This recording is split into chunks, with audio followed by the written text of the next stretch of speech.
Nation's Pride is a very great film that I have directed for Joseph Goebbels and the German film industry. I think it's the best movie I ever produced before, except, let's say, the Lucky Kids movie. That's my favorite.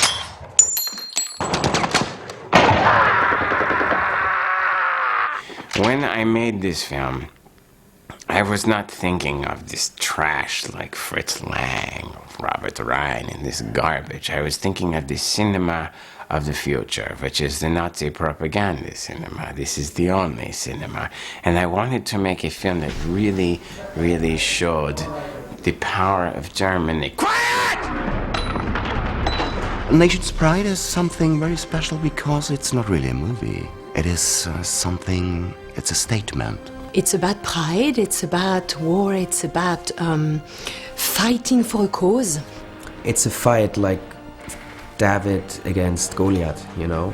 You have this invincible enemy, and you have this young guy who fights for his ideals. Du feiges Amerikanerschwein. Dafür wirst du zahlen.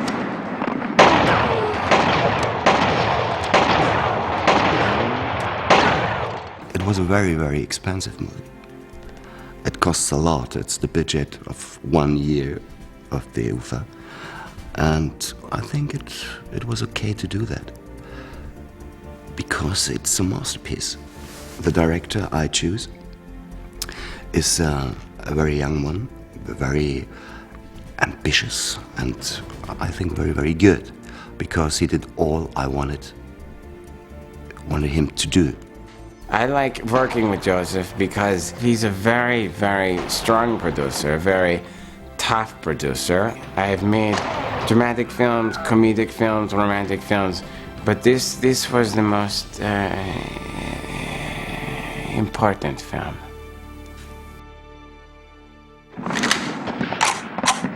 It is exciting. It has tension,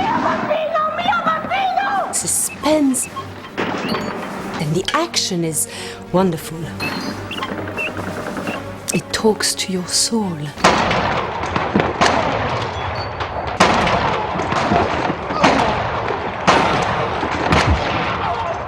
And the young actor, Frédéric Zoller,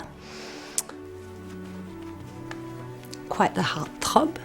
He's so truthful, and the depth feeling in his performance is quite magnificent. Do you think this could raise your career any more than it already is? My career, raise my career to where to, which level? I'm on the top. I'm the best, and there's nothing else. I don't have any wishes or dreams or something. All my dreams came true.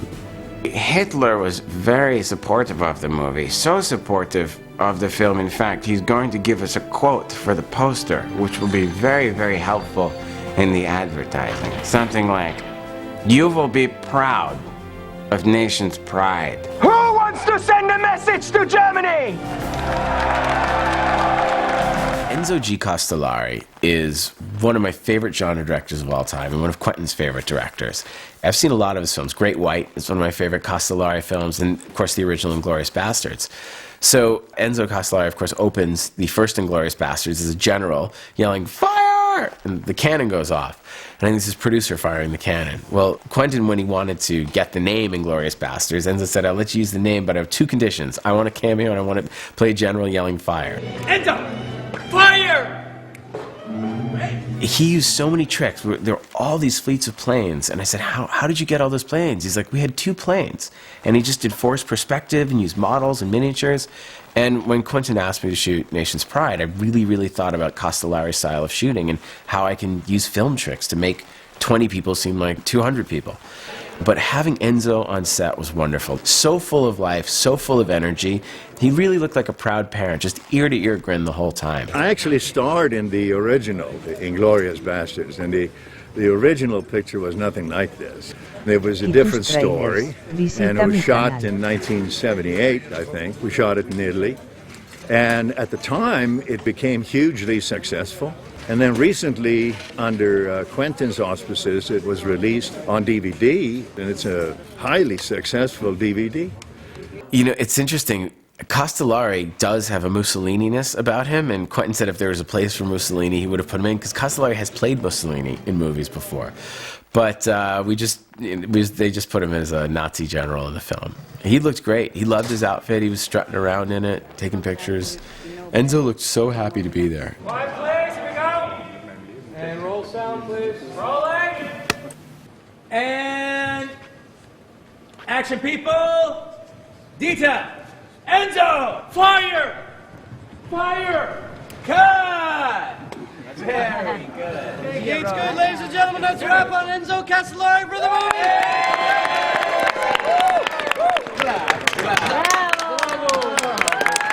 It's not a remake, you know, because Quentin doesn't do remakes, you know. Everything he does is so original.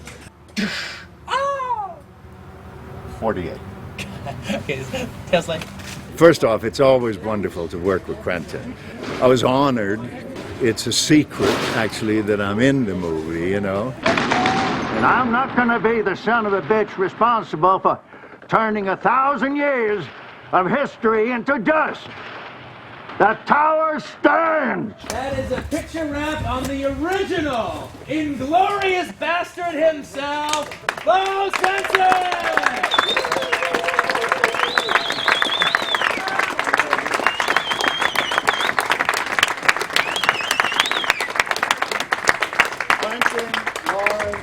Erica, Pilar, thank you all. This was a very, very pleasant near month.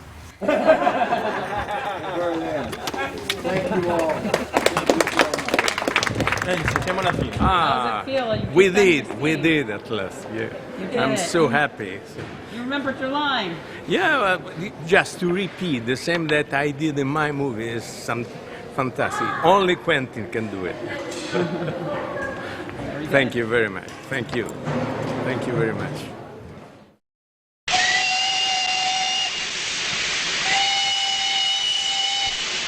The aim of the mission is to take back the gyroscope of the rocket's guidance system. This is the route the train will take. Here at Bouillet, it will stop to pick up 2 German rocket experts who are to arrive by car. Lieutenant Yeager and I will be those experts. The French will take care of the real ones. When the train has reached this point, Earl and Tony will blow this bridge.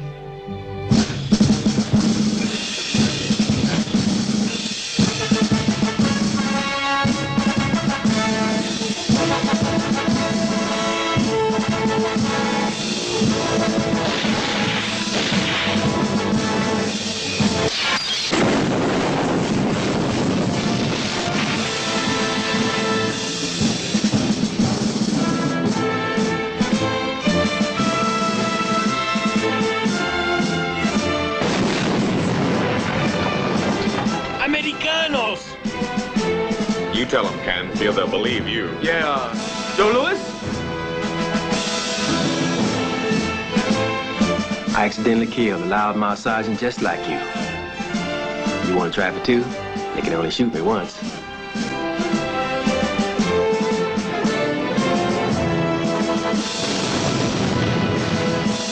What are you doing here? You should be at the bridge. Now you remember what I said. You take care. You do. The kid is in love, eh? When the firing starts, I'm gonna put a bullet through your skull. Well, laugh, you son of a bitch. You'll get yours. That would be a mistake to kill me now. I can only be of use to you if I am alive. What? He speaks English. And you have the guts to offer me in exchange a gang of deserters, cutthroats, and thieves. We have a problem here, Colonel. You see, I have an obligation to these men. I promised them I would take them to Switzerland. And that's what I'm going to do.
always admired Quentin.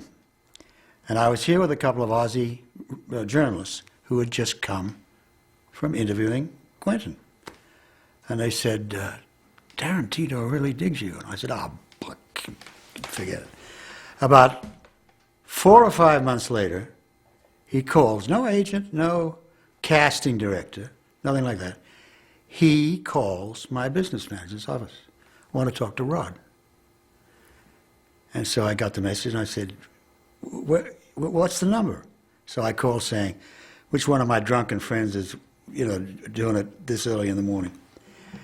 He comes out of a casting meeting, and it is Quentin Tarantino. We start talking like a couple of old women for at least an hour about his movies, my movies, our movies, somebody else's movies, movies. Like we've known each other for 20 years. And finally I said, tus trailers. Visita mi canal. What are you doing? And he said, I'm making a movie about World War II.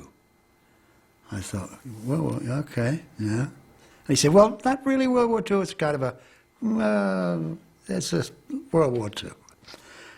I said, okay, what do you want me to do for you? I'll do anything. And I very nearly retracted that. But he said, I want you to play Winston Churchill. I said, you're shooting in Germany? He said, yeah. Does that matter? And I said, well, you're right across the channel from England, and there's Albert Finney. He's done Churchill about 6 times. And he said, if Rod Taylor turns me down, I'll call Albert Finney. Well, there's your friend for life. I would have done anything for you.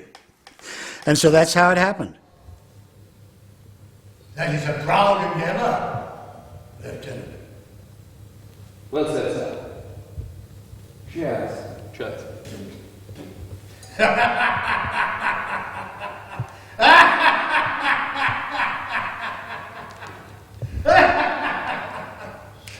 Cut.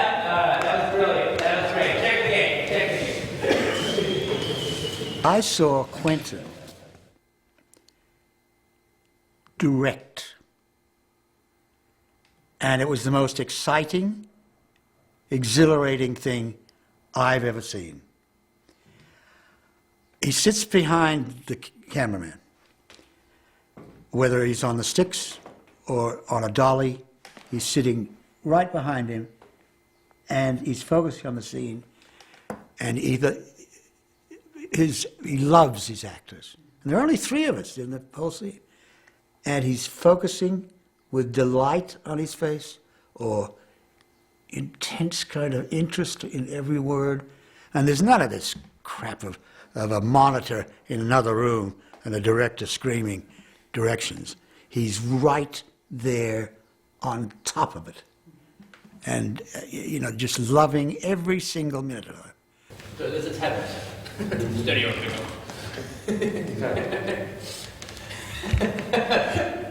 Okay, I'm sorry, I fucked it up. When you're pleased to think, that take really worked. That was great. He'd say, fantastic. Let's go again. And you think, what? And he said, why we go again? Because we love making movies. We're going to do one more. Why? Because we love making movies. I'm very lucky to have worked with some monumental directors. I mean, George Stevens, John Ford. I mean, Jack and I were very close, did some wonderful work. Hitchcock, Jack Cardiff is Quentin loves Jack Cardiff because he's got a wonderful visual kind of directorial sense, a photographic director. But I noticed about Quentin immediately, I've never met such a passionate young director. We're going to move in on the Prime Minister. I think Quentin,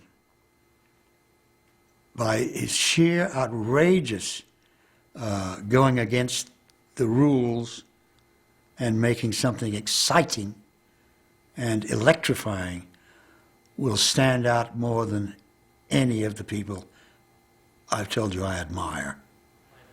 He will make a difference to the way people regard movies. You know, I saw things like Pulp Fiction about 6 or 7 times. It was crazy. It became a drug because he just did things and got inside you and got a message across that the others were merely giving you as a gift. We've photographed this scene, now look at it. And he says, can you take this? Look at it. It's a difference.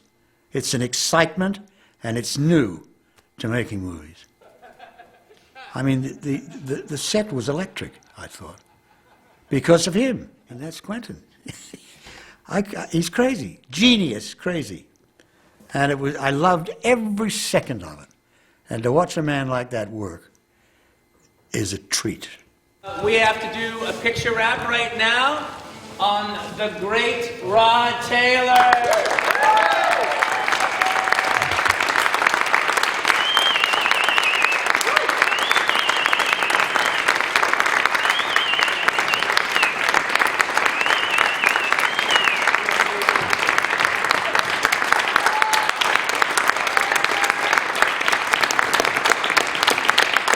I'll tell you a funny story of the second day, where he did open up totally.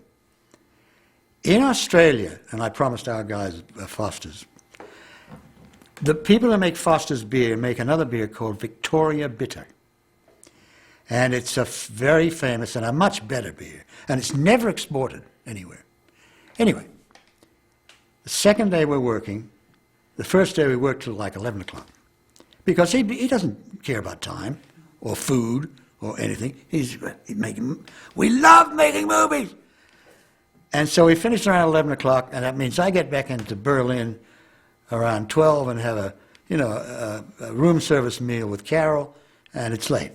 So the next day I'm there, and I said to one of the assistants, I said, what do you figure, how late tonight? And he said, oh, shit, Rod, maybe 9:30.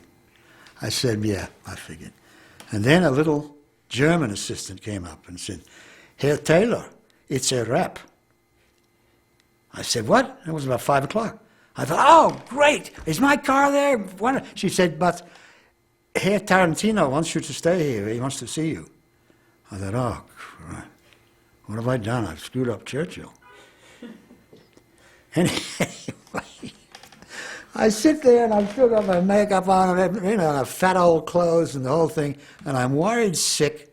There's a knock on the door, and in comes Tarantino with a bucket full of Victoria Bitter, which you can't find anywhere in the world but Australia. And he said, let's talk about our movies. Now, the one of yours that I loved, and so and so, and he goes into these things. And another strange thing I noticed, apart from him loving some of my movies, much less me loving his, was the fact that a lot of young German people working on the set knew me. And I don't do publicity anymore, and my movies haven't been seen there for quite a while, a few television. But they say, hello, Rod. Oh, guten Tag. Oh. Danke schön, Rod. Oh, danke schön, yeah. And he'd been showing my movies at night. Not only mine, but everybody's. He'd show them to the crew. Just to say, you know who we're working with tomorrow? Look at this. He's like a magnificent genius kid sometimes. So anyway, he told me fully. He even told me that he's still got a photograph I sent him when he asked for an autograph. I said, you what? He said, yes. I'd done some movie in Europe, and he wanted an autograph picture, and I sent it to him. And he appreciated it and still had it. And I'm thinking, I'm working with the great Tarantino, and he tells me about this stinking photograph. I'm Elvis Mitchell, and I'm here to talk about a lot of the images and poster art, the backdrop for Inglourious Bastards. You know Quentin Tarantino's work, you certainly know he's a film lover, and there's probably no other action movie in history in which two of the heroes are a projectionist and a British film critic. And movies play a big part in this film. Du feiges Amerikanerschwein. Now, of course, the propaganda film in Inglourious Bastards is called Nation's Pride. It takes a real-life figure, at least a real-life figure in the film, Frederick Zoller, who's a war hero, who, as he describes himself, is a German Sergeant York. And also, when he meets Shoshana, they're talking about the G.W. Pabst Arnold Frank collaboration, The White Hell of Pitzpalu. It was a movie directed by Arnold Frank, who did a number of films, what they were called German mountain films. And he starred Leni Riefenstahl and made her a star because she was an athlete in addition to being an enormous film presence. And in this film, which is about a group of people trapped on the mountain, a real-life World War II fighting ace named Ernst Udet plays himself and rescues the people trapped on the mountain. And so that's kind of reflected back. It resonates with Nation's Pride. Now, I brought up the White Hell of Pitzpalu because a lot of the imagery, people turned, in fact, Zoller in the program is turned as very noble profiles. He's holding a rifle, has that look of people sort of staring into the sun nobly. That was very much a part of German propaganda films and kind of came out of this weird kind of mountain melodrama romance that the White Hell of Pitzpalu was a big part of. It kind of created its own mythology before World War II, and Goebbels seized on that and further made that a part of the kinds of movies where people triumphing over nature and heroism is destiny were a big part of the way that Goebbels viewed propaganda, and that's very much a part of Nation's Pride. And in almost every shot, there's a profile, and the star is gazing nobly, stoically into the camera, and that's what makes it so funny when Zola's watching the movie and he can't stand it because he realizes he's not only being used as just an image, he's not even a very dramatic image. I mean, there's more drama in the people running away from him shooting them than there is in him just staring, firing away at them. In a way, it's almost like a black and white version of a very primitive video game. One of the funniest images, and I know that Eli Roth, who directed Nation's Pride, took a great deal of pride himself in it, is when he's carving a swastika into a floorboard as he's dispatching hundreds of Allied soldiers. It's really very funny. Again, it just kind of shows that for this quote-unquote character of Zoller, there is no, he has not a single moment's doubt. In the lobby cards of Nation's Pride, we still get the noble profile, the unfurrowed brow, the noble nose, the rifle hanging. Again, it's almost rendered in kind of Wagnerian way, where he's a god with a gun. These propaganda, quote-unquote, dramas that Goebbels tried to push, he foisted upon the public. There was no gradation, there was no gray. Literally, black and white was the best medium for them because they were black and white stories. The Nazi would triumph, and that's very clear in the images that were chosen here. And there's one very funny shot that's basically lifted right out of Eisenstein, of a soldier putting his hand toward his bloody face, taking Eisenstein's own use of that kind of horror and using it as a way of saying this is just one more Allied soldier who can't stand up to the onslaught of German might. It's interesting because Goebbels maintained that Germans should see all kinds of movies. If you'll notice, in fact, at one point, Zoller talks about his love of Max Linder, who Goebbels also loves. Qu'est-ce qu'il y a à partir de demain? Un festival Max Linder.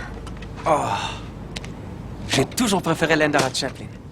Goebbels' idea was that you couldn't just make propaganda films. You couldn't just beat people over the head with this kind of intractable propaganda. You had to mix it up a little bit. So when people went to German theaters, which did very well during World War II, interestingly, by the way, they would be shown a light comedy, a musical comedy, a melodrama, and then propaganda films. I mean, Goebbels is very conscious about creating an entire world when people went to the movies just because he wanted to replicate the American system. When you saw a documentary, short, a newsreel, a cartoon, and a feature. And Of course, one of the reasons he wanted to do this kind of thing was because Hitler loved comedy and specifically was a huge fan of Mickey Mouse. So comedy is very important to what Goebbels did for that reason. Fabelhaft, mein Lieber, fabelhaft. If you've heard interviews, Brad Pitt has talked about Tarantino's minute attention to detail. And that's key here because every image selected is in the film for a point. The movie posters, the lobby cards in the theater that Shoshana runs are movies that would have been, at that time, very important in Germany or very important to the characters in the movie. Movies are a part of people's lives. We can use as a way to segue into some of the other poster art. At one point, Lillian Harvey's name comes up in the movie, and Goebbels spits and says, "Lillian Harvey, never mention that name to me again." Lillian Harvey!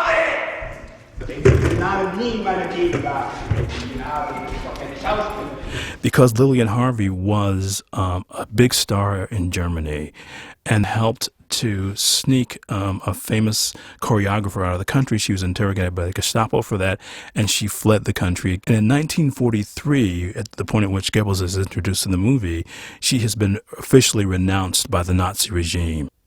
One of the great things about Lillian Harvey was that, it was fascinating that and I always wondered, one of the reasons that Goebbels hated her so much was that she did a film called Der Flug, and she played a Jewish girl, a young Jewish girl, trying to figure out, of course, her way in life, which is what women did because they didn't have jobs in movies for the most part until the 40s. Something about that must have stuck in Joseph Goebbels' craw. It must have been one of the reasons that he had so much animosity toward Lillian Harvey, and just when all these things finally added up, he just thought, I cannot have her as being a part of the Third Reich anymore. There are a number of Henri-Georges Clouzot films, because they're incredibly popular and accomplished filmmaker who also did a movie that plays a big part in a very subtle way in this film. At one point, on the marquee outside her theater, Shoshana is putting up Le Corbeau, which means the raven, and is an incredibly complicated film that's also an incredibly complicated story. A Clouzot film that was made basically German financing, and the film cost him his reputation in France for a number of years. He was banned from making films there because of this film, which in its way seems to kind of attack fascism. It's a film full of secrets and lies about things being kept from people. Clouzot later reclaimed his reputation in France. He's most famously known now for films such as Diabolique and The Wages of Fear, all films about the moral cost of lies.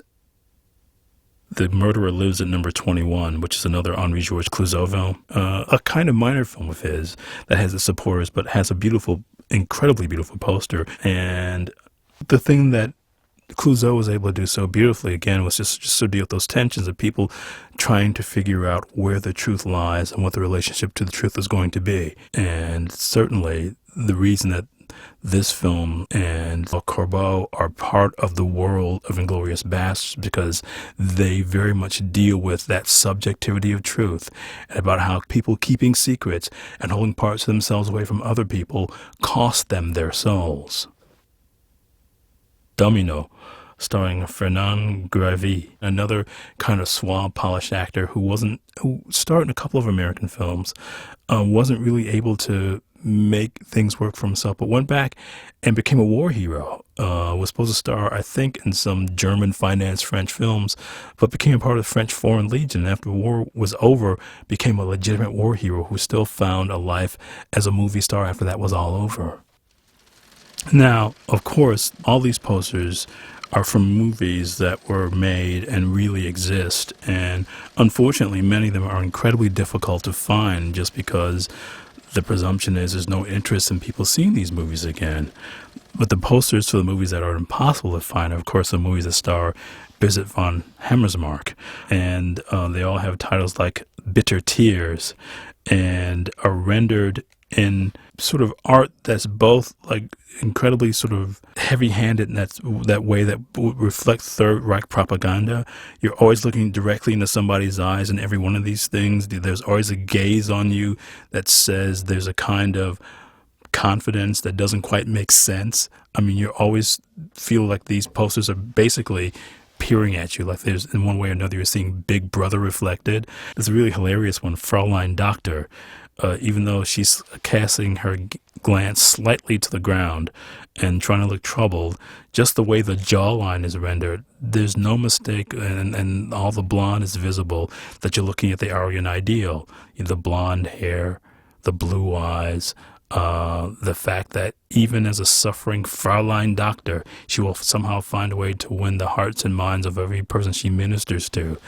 And it sort of explains why Bridget von Hammersmark had to become a spy, because she clearly was getting no satisfaction from the kind of movies that she had to star in.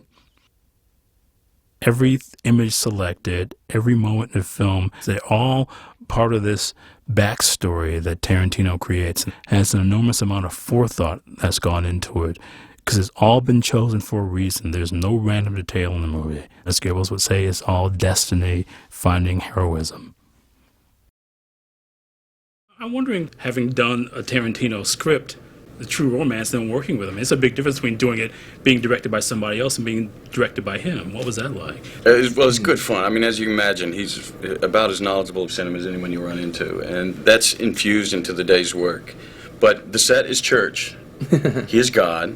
The script is Bible. And no heretics allowed. That's true. I like that. I like that. I'm going to use that one, too. Did you feel I'm going to put that in my routine. Well, I'll tell you what I was most impressed about. The script was so tight and so good, and yet Quentin wasn't precious about it like I would expect going into it. Not that we changed anything, but when it got to a certain point in near the end of the film, and we had the luxury of shooting a sequence, he started slashing and burning his own script and redirecting things and condensing things to keep the movement. And I was seeing working that he was so light on his feet that way, especially with his own material. You talked about when we started about the arduous longevity of Grindhouse and how it just zapped the energy, and that you wanted to go in, we're going in 6 weeks, we're going to start shooting, and we're going to go at this pace, and we're going to get it done, and I really want to rely on decisions I have to make, I'm forced to make on the fly. And I thought that was a really interesting, gutsy approach, especially when there's so much now attached to the Tarantino name and so much expectation that's going to come with it. And I thought it was really a bold attack of the film, and in the end, you were right that there is a certain energy and certain things happen that wouldn't have happened otherwise. Well, it's one of those things where the cast was, the whole crew, they were really great. They really rose to the occasion. It was a situation. If we had 3 days to do a scene, there was no manana, which happens all the time. All right, there wasn't manana. It was like we had 3 days to do it. The tough part about that, you shoot a scene, you have a big scene to do in 3 days, and okay, so you do it, all right? It means you're probably going to go late on that last day, all right? Well, okay, that was hard and that was tough, but we did it. But at the same time, maybe I can feel a little sense of accomplishment on the ride home, but I'm back at it again the very next day. That's the whole shoot. Everything was getting everything done without any spillover to an extra day. Now, if the scene didn't work, then obviously we're going to make it work. But if we kept doing that, then we wouldn't have made Con, and everything would have been like it normally is. You know, that kind of just starts marbling. You know, if you shoot a scene normally, you know, and you do roll over the next day, well, then it's not so bad. You try to finish up by lunch, and you come up with a bunch of other BS after lunch to fill out your day. Well, that's a very comfortable way of working. But comfortable is not always what's best. Were you surprised by that? Because it sounds like Yeah, what I you're was saying. surprised. It took on its own life, the I whole was shooting surprised. process. I mean, that takes a lot of confidence in what you're doing, and confidence in your own experience and knowledge of film and decision-making process. But I like that kind of stuff. I'm a very big believer in, look, I can write a scene and I can be precious about it. I can write a scene 10 years ago, like I did with the Chapter 1 and Chapter 2. Those were in 10 years ago. And now I'm doing it. But like, okay, say we go to do Brad's bit, interrogating Sergeant Rockman, and we say we're shooting that on Wednesday. It doesn't matter that I wrote it 10 years ago. Wednesday is what's important. How do we feel today? We're here today. How do we feel today? That's got to be part of it, or else what the hell are you doing? I want to ask you about your characters, Aldo Ranks, which says you're the only person who stays true to your mission throughout the entire movie, of all the people in the movie. Everybody else is sort of acting as something else. They become something else. They kind of get done in because they're switching the tables so much. Mm-hmm. Aldo kind of stays the same guy from the beginning to the end. Well, you know, one of the things is, actually Elvis brought that up, because every character in this movie, with the exception of Aldo, is pretending to be people they're not, or playing a different role as far, with a Shoshana or anybody. But actually, Aldo is incapable of being anybody other than Aldo. He tries his best. He's not throwing it away. He thinks he's doing a good job. I just saw this documentary that Morgan Freeman actually produced. Prom Night, Mississippi. Yes, That's a great movie. Yeah, it's really good. But you remember there was one father, his name was Glenn. Glenn, my name's Glenn, and you either like me or you don't. I hope you like me, but if you don't, well, I'm Glenn. And that's kind of that's kind of that Southern thing. That's just it, though. I mean, it's almost like, in some weird way, you conceive the character to be played by somebody who will be that bold. Oh yeah, no, there's the rat's rat and wrong's for nobody. All right, there's definitely that kind of attitude. I wonder where that character came from, the set and the jaw. I don't know. Those things just emerge, Just you're working on the dialogue, and something starts to take shape, and suddenly it lends to. It lends it to that kind of characterization, because that's a really kind of a bold thing to do. I mean, just sort of saying, or I'm stupid. We'll find out. But you must have felt like, I know this guy and I know how to play it. I mean, when you saw this. Yeah, it just felt right. So I grope my way through characters. I call it groping because I feel my way through it, but having done it for so long now, I can get there pretty quickly. And if it felt right, and if it feels right at this point, I don't argue with it. Unless someone tells me that it's out. No. He's if I don't get called off, I'll run with it. His instincts, but the physicality of his character is. They're just right on. They're just right on. You just don't question them. I'm a dancer. I mean, but when you look, but if you look at Snatch, it's the same thing. All right, there's just this character and behavior that comes out, and that can't be written. The physiology to actually make the character come alive, and he's kind of a genius about that. Yeah, but I've talked to you about this before. I asked you about that whole physical thing, because it's almost like you figure out a way to play a guy physically, and stuff comes from that. Yeah, for me, I'm not the most articulate of. I would No, it comes from the Jesse James. It was like that's a very physical performance, it's about demeanor more than anything else. Yeah, fair enough. Yeah, because that's a really reserved character who the world kind of comes to, and Aldo's the guy who kind of walks into a place, chests his way in. Yes, and this I'm here, pay, attention will be paid kind of thing. Yeah. Quentin wrote this part for himself, and why he handed me at the last minute in the game, I'm most appreciative. But for 8 years, nobody else is wondering why I did that, by the way. Owning this thing because it's a gem. It's a gem of a part. Because I was fascinated by it. It's like this guy who really can't be anything else. Oh, that's what it was. Is that he's right and wrong. There's a really strong code here, and he's sending a message, and he's trying to even out the playing field, which comes from his history. Which when you get into a Quentin Tarantino movie, and you get to embrace one of the characters, you soon learn that he's got backstory since the inception of the guy. Well, you can't see the scar. He will tell you. He will tell you. Now, I love doing stuff like that. Even when I end up, I might write big scenes or something that will never see the light of day as far as the story's concerned, but once I write it, it happened. It's history. And it's just it's just more informed. I just inform it, by talking to the actors about it and everything. And we can't say what happened, how the scar came about, but he knows. I'll talk. And I know. I'll talk. But it's him bringing you the backstory instead of you bringing it yourself, basically, right? I mean, it's a kind of a turn. Man, this thing was a gift. It landed in my lap 6 weeks later. We're shooting. You don't want to change a thing. You don't.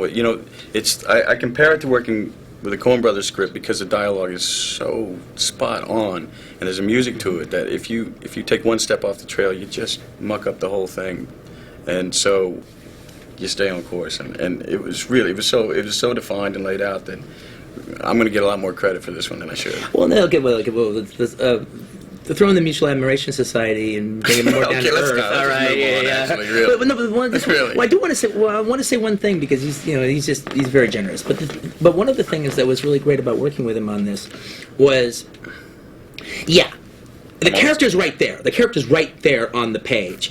But unless it's perfect casting, it's going to stay on the page. It'll never be as good as it is on the page unless the casting is moi. And that was the case here. But one of the things that was so cool is Brad got to know the character so well that very rarely was it a situation, as far as like directing him, where I'm telling him to do something, it was always posed as questions.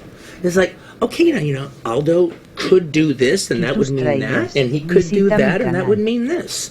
What do you think? Well, you're good sending it off in another direction. Once you got one laid down, you throw something in there that sends it the other way. But they were, but there was always questions I would pose Aldo, and and your answer would be the right answer. What was one of those times though, where a question you posed to him, and because I want to hear what that exchange was like? Well, all right, well, one of the things that one of the biggest things in the movie, one of the biggest reactions in the movie he did was completely different from how I thought it would be. Was his, not to go drastically into it, but his buongiorno. But that's about language. Yeah. And one of the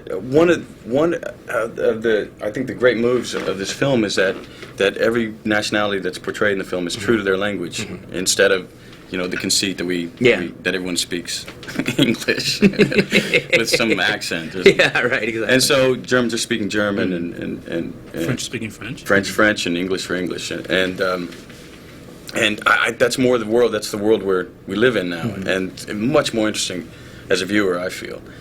And and so by the same thing, the joke of the of an American's lack of learning another language, and when they do, it's.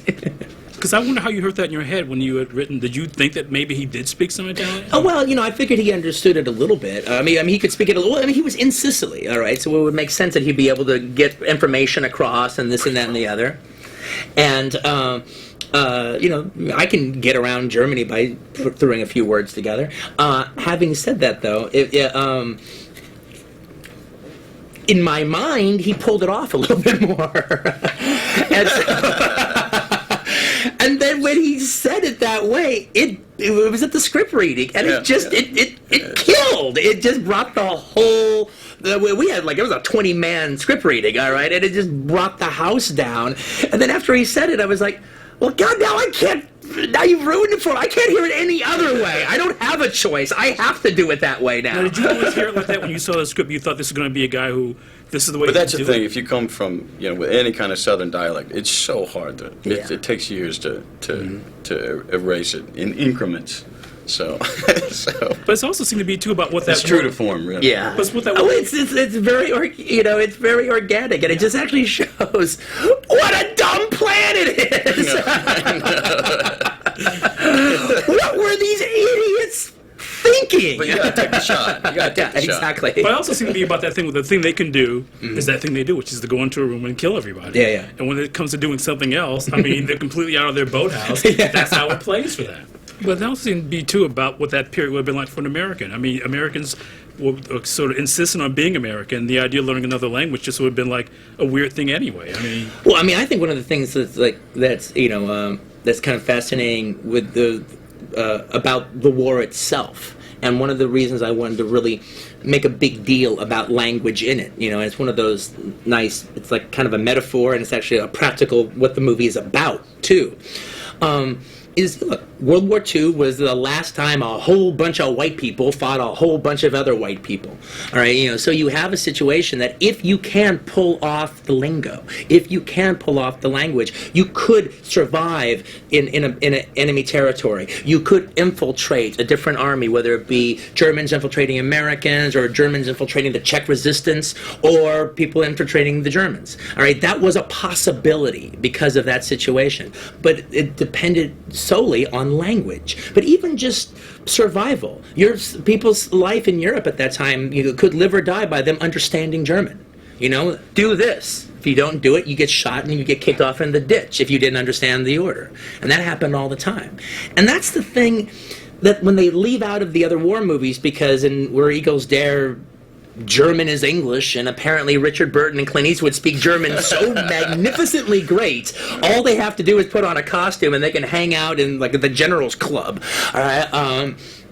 And I just, to me, not only do I want to forget about the fact I don't buy it, all right, it's also the fact that it's like you've got possibly one of the most suspenseful sequences here, but you're pissing it away by English being German. Because I wonder too, because you were talking about the international cast. I mean, it's a great group of actors, and it must have been kind of amazing to work with those guys. Oh man, I'm telling you, we're taking notes on this one. August Steele, which we mentioned, Christoph Waltz, who one can. This, I mean, it's a fantastic role, but it took a fantastic actor to pull it off in all its incarnations, and who else? Daniel. Yeah, Daniel Bruhl, who was like born to play the role. It's just almost can't even imagine the movie without Daniel being that guy. Michael Fassbender's a find. He's going to do some really good stuff. I'll tell you what was great was seeing this film with the German audience. What was that like? It was fantastic. I think they enjoyed it more than any audience, actually. I can't imagine, actually, that screening will ever be duplicated again. There was something really special that happened that night. There was something German about it. There was something, a mood in the room. There's two things going on in particular, I think. One was the fact that the movie is filled with all these terrific German actors, and so there was this genuine pride, absolute pride of what was going on. Man, look at our guys, man, they're kicking truly, fucking ass. I mean, they're usually relegated to national cinema because they're stuck in the language, and here, they're on the international forum and amazing performances. But as good as anything anyone's doing. But there was something else. And this was the lightning in the bottle aspect. Was the fact that there was this moment in the film. Well, this as the movie's going on, at the beginning, we made a big point about. Most of the movie, it's Nazi, Nazi, Nazi, but in Aldo's speech at the beginning, it's the German will fear us, and we will do this to the German, we will do that to the German. I did look around a couple times. No, there's a moment where you're kind of cringing as you're sitting in a room full of Germans as it's going on. But you have to realize something. When it comes to World War II movies, Germans are used to cringing, all right? That is their constant state of being. They are used to watching these movies through the eyes of guilt, all right? And that is always how it is. Well, becomes this moment in the film where the laughs kind of start, and then they kind of keep going, and they keep going, and then all of a sudden you actually had a German audience thinking to themselves, wait a minute, I'm actually watching a World War II movie that I'm allowed to enjoy. I'm actually allowed to laugh at this. I'm actually allowed to enjoy this movie. I'm actually not looking through eyes of guilt. I'm actually into this story. And it ended up being a very liberating thing for the theater. So you got to imagine you got a couple of generations that are living with the shame of their nation that they didn't have anything to do with. They were born into it, and they have to carry it in some way. I mean, if anyone has bringing down the Third Reich fantasies, it's the last couple of generations of Germans. And just even looking at the reality of it, think about any of the German actors in my movie.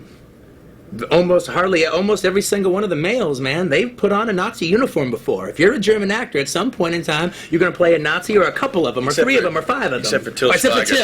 This was the first time he actually put on a Nazi uniform because he knew we got to kill Nazis. When we had the read-through, it was the German actors having the most fun on it. And again, I think it's because they got to tap dance on this thing they've been carrying around, and it felt the same. It felt the same thing through the screening. One of the things I figure has got to appeal to you about this is that it's really an ensemble piece. I mean, it's absolutely an ensemble piece. Yeah. And that the idea, I mean, because you've done a lot of that stuff, and I think you're really great in these ensemble pieces, that you can sort of step back and realize it's got to be engaging for you to be a part of a cast and not just running the whole show or being dependent on the whole show. I do like that about. I mean, you'll see right down to the day player. Everyone's got something going on in this, and and they have their own backstory too. And Herman number 3 is good. Herman number 3. But which is not usually the case. Usually the peripheral actors are sometimes there ungloriously to support who's ever in the close-up. And I mean there are people who make me laugh who are just there for one scene. Who's really got something going on. Just great stuff. Now I forgot. I wandered off again. But you're talking about the whole ensemble aspect of it, and that's the thing that everything. Oh yes, but I'm not looking necessarily for either. It's just at the end of the day, it's most important to me the company you keep. It's about the life experience. Yeah, really. But this is, I mean, you mean when you met with him, because I remember you were going over, you were saying, I'm going to see Brad in a couple of days. What? I'm sorry, what? You doing That was what? just protocol. I was already in. Just an excuse to go drink. Well, you know, one of the things that was actually Come to funny France. is, I'm not friends with that many agents, but I'm actually friends with his agent, because his agent is also Uma Thurman's agent. I've known him for a long time. And I had another movie that I was thinking about Brad for, and then he was saying, no, Brad can't do it. And, well, if I were just to meet him, no, I can't let you guys in the room together unless he can do it. Because you guys are going to fall in love, and he can't do it. And so it's just going to screw you guys both up. So just don't even get in the room until this relationship can happen. Did you feel the same way, too, that you wanted to wait until that moment you knew what you were going to get Yeah, together? but it's also selfish reasons as well, because, a Tarantino character, we all want to get one of those. And, there's a lot of strong actors out there, and I don't think it's about, I'm going to find something for us. No? No, I think it's, if the two shall meet, then good for both of us. Yeah, look, it literally is a situation, if you'd asked me 3 years ago, would you like to work with Brad Pitt? I'd say, hell yeah, of course I would. But it don't work like that. It's got to be the character. As Bridget says, the fagua is the fagua. The character is the character. And the thing is, why it is special when I work with the actors that I work is it is a meeting of actor and character. And so, I want everyone to be a home run. And, frankly, I created the character, so I'm really damn precious about it. And what will happen is, I come up with a character and I think, oh, this is going to be perfect. Robert Forster would be wonderful. Well, It was wonderful. I don't have to guess. Am I going to get Robert Forster? I will probably get him unless he morally objects to the piece of material. I decide that I actually want Brad for this movie about halfway into the script. It's like my first actually start thinking about, well, who could play this character? All right, and I go, oh, well, Brad would be wonderful. So then I just keep writing, and then I'm like, okay, now I can't imagine anybody else but him.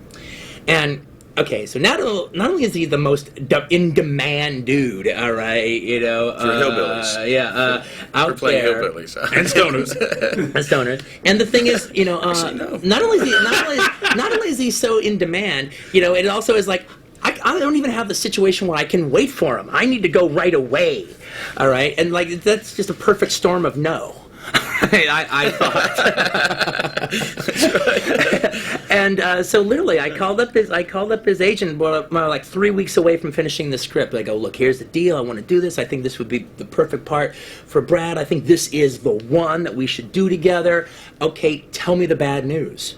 Because I had to figure he had 3 movies in advance, and then he goes, "No, it don't work that way." I know. That's what I admire. I mean, I admire that about you. No, that's from experience. I learned because I'd stack them up, and by the time I got done with one, this thing that I'd signed up for a year ago was no longer of interest. Really, you find yourself in a different place, and you have other interests, and it's better. The work's going to be better if you. So that means you're really responding to things as they come to you. You take them as they come, yeah. And you try to create your own things too, but. And it's also the thing where it's like, well, actually, the thing is where Brad's at in his career right now is he wants to work with talented artists that stimulate him. Well, he's coming off of Terrence Malick, he's coming off the Coen brothers, he's coming off of David Fincher. Well, that sounds great. And then he's like, and actually, he's not booked up in advance, and actually, the sooner the better would be Brad's situation right now. Daddy's got to work. But obviously your curiosity is aroused by people like Fincher and Terry Malick. Yeah, listen, at the end of the day, it's the director's medium. It starts with the director and it ends with the director. He has the ultimate stamp on the story. And we get to go so far, but one, I'm savvy enough to know if I have the opportunity, I want to put myself in those hands. But also, I'm looking for someone with an interesting point of view and a strong voice, and that certainly would sum up the man sitting to my left. Well, he was very sweet when we had our big discussion about it, about the movie, because he didn't quite know about the ending. He had questions. He had a question. All right. Yeah, absolutely, I did. But the thing about the way he prefaced it was very funny. He goes, and so no, so we hadn't talked around it. We just eventually got to the point. All right, and we already liked each other. We were already libased a little bit. All right, had a little rosé in us. a couple balls, and so the question mark came. So he goes, so look, I have to ask you about the Yeti. Oh, by the way, I'm going to do it, so don't even worry about that. All right, so now about this, I'm in. So that's not a sales pitch. No, then he was curious. Listen, I like a bit of history. I'm a little history buff. But what's your question about the end of that? Well, we're not actually... We don't want to say it out loud, but there is a point in the movie where history went this way and we go another way. We do have our way with history. Yeah. Is that true? Because it seemed all new to me. I didn't know this part of German history. I'll tell you something. But what I did learn is that you were so well studied in the war, in all aspects of the war, and the characters and different sides and where they were at each point in the war, that it was all based, just like the languages itself and the use of language in the film. And the language becomes a character. That actually informed, it was actually well researched. I found Quentin actually far more knowledgeable about the war than I did. And then to take those leaps, since it was based in reality, there felt like great room for it. My question was about tone, really. And it took me, I remember waking up about 3 weeks later and going, oh, I know what the bastard wants to do with this. I get this now. We're gonna have a good old time. And it's that rewarding, you know. And he was funny because he showed up on the set without spoiling the visual. I mean, come on, come on. He showed up on set. He goes, you know about the question I had? I've got the old-time religion on it now. Inglourious Bastards, where even history gets bastardized. Yeah, right. I just feel like you're seeing something like that where it's also work, it's also intricate. You know, it's got to make you think, well, how's this going to play out? I want to be in this movie just to see how it plays out. Well, I mean, to me, as far as like the structure of the piece is concerned, it's like it's structured around three characters. You know, the first chapter is the introduction of Londa. All right, the second chapter is the introduction of Aldo and the bastards, and the third chapter is not the introduction of Shoshana, but setting her up. So they are our three lead characters, and they have three separate stories going on. Now, from chapter 4 to chapter 5, now it's the adventure film. And it just goes all the way, and the characters start overlapping, and this happens and that happens. But, you know, I am basically structuring the whole first half of the movie with a chapter each for my three leads. And then it's just watching them commingle. You know, we're used to the normal screenplay, which works in 3 acts, and it's usually in succession of events, and they're all connected in some way. This worked more like a novel in the sense that it was 5 distinct chapters, and one chapter would immensely focus on the detail of a moment, and draw and let that moment breathe, and study it, and then we would jump through time. There'd be big gaps in time. We'd move on to the next section. It was like when a painter paints just the bends in a figure, but when it's all together, the whole figure is there.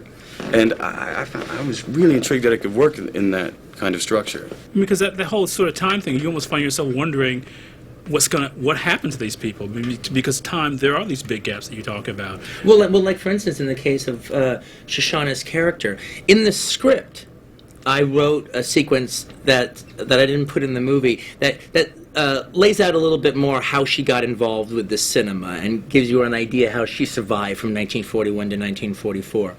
Because I felt in the script you needed it, or else you'd be, well, what happened? How did this happen? But in the movie, I felt you didn't need it. You know, there's certain things you just don't need when it comes to storytelling when you're dealing with pictures as opposed to words. And then not only did I not feel that we needed it, I don't even want to include any of that scene, even though it was a very good scene. I don't want to include any of it on the DVD or in anything on it anymore, for the simple fact that I don't want the audience to know what happened to her from 1941 to 1944. I want you to decide. That's like a whole other movie. And if I can't show the whole movie, I don't even want to show a scene of it. I want the audience to figure out how she survived. How did she get this cinema? But if there's a thing that we come to expect in the Quentin Tarantino movie, it's that things aren't over-explained. You know that thing you get in a movie where somebody says, this is who I am, this is what I'm going to do, then they do it, and then at the end of the movie they say, this is who I am, this is what I did. Yeah. Knock it out. Yeah. Hits a car window. Or they have the whole movie where like there's a secondary character throughout the whole film, and the only reason he's there is for the hero to explain to the audience via him everything that they're doing. And that's the one thing that you work pretty rigorously to avoid. Yeah. And I got to figure that's got to be really attractive to you too, to know that these people are going to be who they are in the moment, and we have to live with them as an audience, and that it's not over-explained. When do you see 11-minute, 15-minute scenes sustain themselves like this? What's the longest scene in this film? Probably the tavern. I would say the tavern. Probably. How long? It's about 30 minutes. But that kind of detail, I mean, it humanizes the whole kit and caboodle. But it's all built on what's happening in that moment. Yeah. A lot of metaphor mixing here, but that's okay. But it's that thing about living in the moment, which is so much what your movies are, about things happening at that time, and that those details you're talking about build to those moments. Well, I mean, I think there's an integrity in my work that you don't have expositional kind of stuff. And now as a writer, you do actually need to explain a few things. And so part of my plan, my method, is to bury it in so much minutia about nothing that you don't realize you're being told an important plot point until it becomes important. The few times that I actually did have to do it in this movie, because you know what? There was an aspect about making an adventure film. At a couple of times, I actually had to explain the plot a little bit to get you to the next point. And in both of those cases, which is like the Mike Myers scene and then the scene in the vet, I'm almost doing a parody on exposition scenes. Okay, no, we are copying that this is an exposition scene, and we're going to do a great one, but it is an exposition scene. Was that a concern of yours? Because it's a lot to take. It's a lot to take in with all the dramatic stuff that's going on. I think if you're going to go to Nebraska, you got to go all the way. I should go with Kit and Caboodle. I mean, you can do a whole book of these things at this point. I'm in my... He's starting to channel Aldo a little bit, all right. My country themes. But since you're talking about all this, what do you guys say when people ask you what the movie's about? I mean, what do you say? I actually loved it when you were on the Charlie Rose show about Benjamin Button, and Charlie Rose goes, "So I hear you're doing a movie about World War II." Well, it takes place during World War II. I don't know if it's necessarily about World War II. It's fair. To me, it's the cap on the Nazi-focused film. It's just to end all films. Yeah. Where else are you going to go? That's one of the things that's one of the things that Christoph said. He goes, "I think Quentin has killed the German Nazi film for all time." Seal it, done. And that's a good place then. And now we're done. All right. Thanks, mate. Thanks, mate.